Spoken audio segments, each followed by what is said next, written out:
بسم اللہ الرحمن الرحیم۔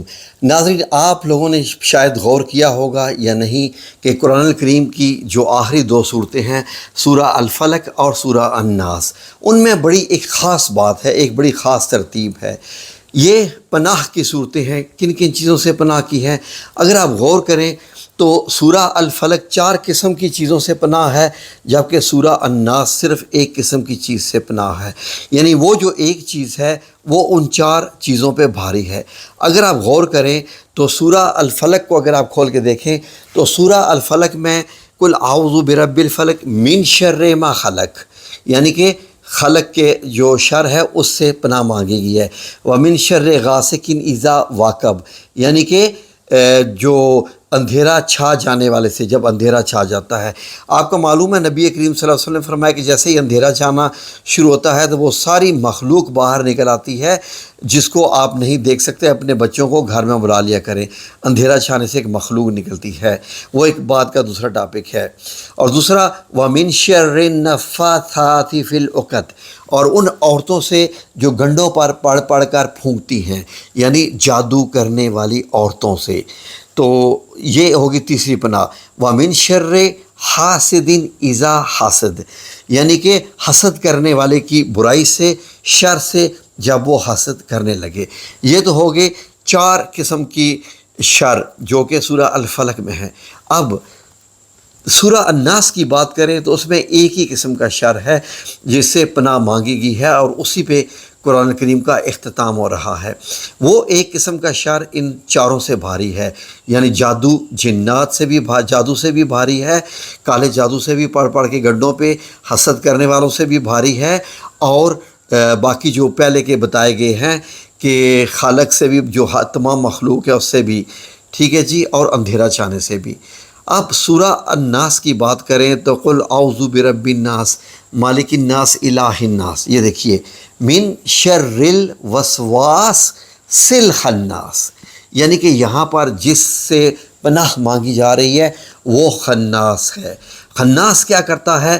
وسوسے ڈالتا ہے، یعنی کہ اس کی برائی سے۔ اور پھر آخر پہ ذکر کیا گیا ہے کہ من الجنتی والناس، کہ خواہ وہ جنات میں سے ہو یا انسانوں میں سے، یعنی ان دونوں میں سے، یہ جو دونوں مخلوق ہیں یہ یعنی کہ خناس، ان میں جو ہے وہ وسوسے ڈالتے ہیں۔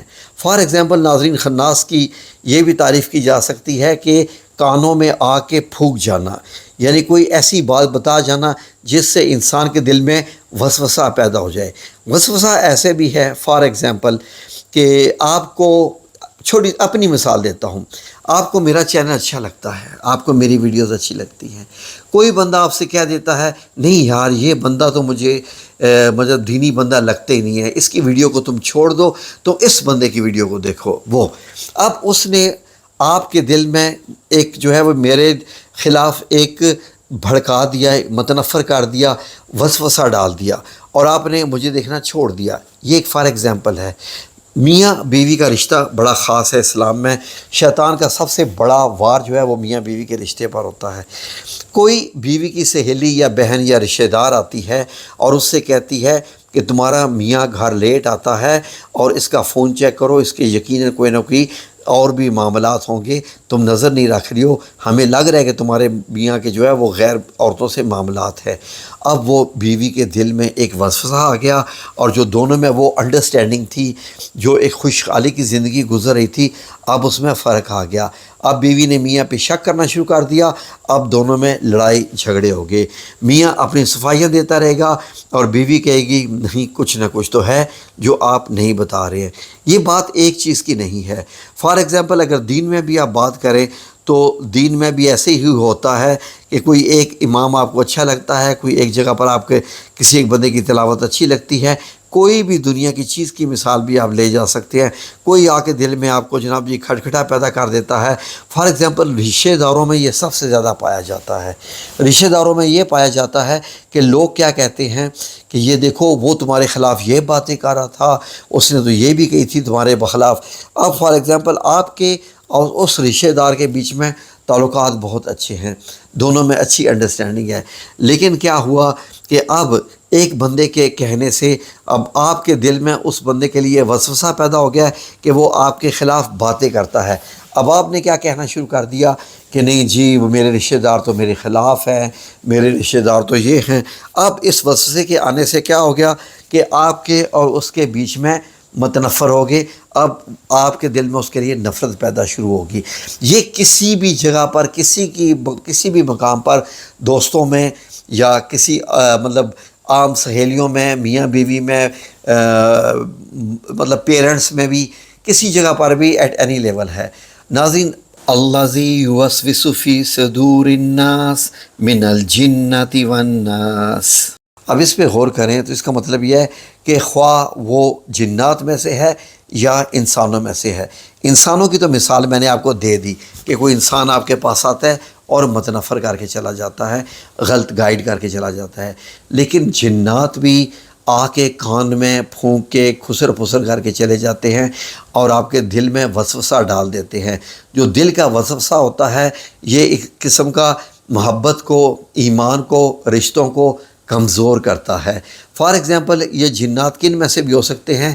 کسی جادوگر کے جو بھیجے گئے جنات ہوتے ہیں وہ بھی ہوتے ہیں۔ اور فار ایگزامپل میں اگر اس گھر میں رہتا ہوں، کسی گھر میں رہتا ہوں اور یہاں پر جنات رہتے ہیں، وہ چاہتے ہیں کہ ہم یہ گھر خالی کر دیں، ہم یہاں سے چلے جائیں، تو جنات کیا کرتے ہیں؟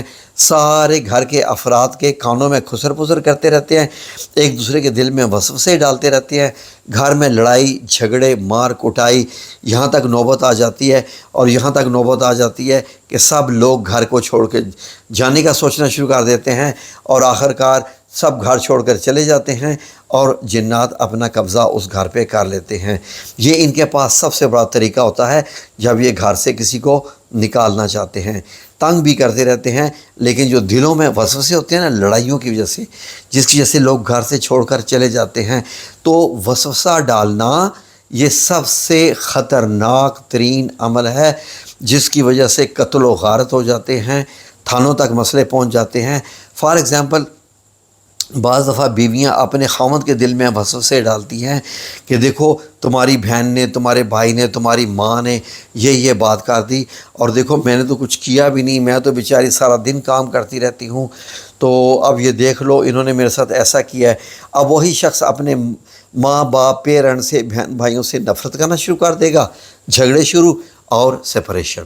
یہی بات ان کیس ایسے بھی یہاں پر آ سکتی ہے کہ ایک ماں ہے، پیرنٹس ہیں، وہ اپنے بیٹے کے دل میں اس کی بیوی کے لیے نفرت ڈال دیتے ہیں کہ یہ دیکھو بڑی بدتمیزی کرتی ہے، یہ ایسا کرتی رہتی ہے۔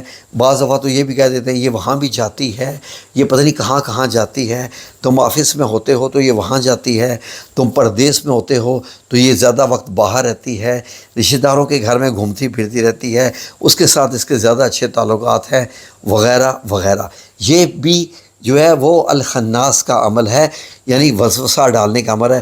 اب اس خاوند کو اس بیوی سے نفرت ہونا شروع ہو جائے گی، خواہ اس بیوی کا قصور نہیں بھی ہے، ان کیس قصور نہیں بھی ہے، نفرت ہونا شروع ہو جائے گی، اور وہی لڑائی جھگڑے سپریشن بعض طلاق تک۔ تو یہ جو خناس کا معاملہ ہے، جب بھی آپ زندگی میں کسی ایک بندے سے دوسرے بندے کی بات کریں تو آپ نے یہ سوچنا ہے کہیں میں خناس کا کام تو نہیں کر رہا۔ جی، جیسے فار ایگزامپل جو غیبت کرنا ہوتا ہے وہ بھی اس قسم کے ٹچ میں آتا ہے کہ وہ بھی ایک خناس کا ہی عمل ہے، جس کی وجہ سے لڑائیاں جھگڑے ہو جاتے ہیں۔ تو یہ سارے بڑے سخت قسم کے عمل ہیں، تو اس سے بھی اللہ کی پناہ مانگی گئی ہے۔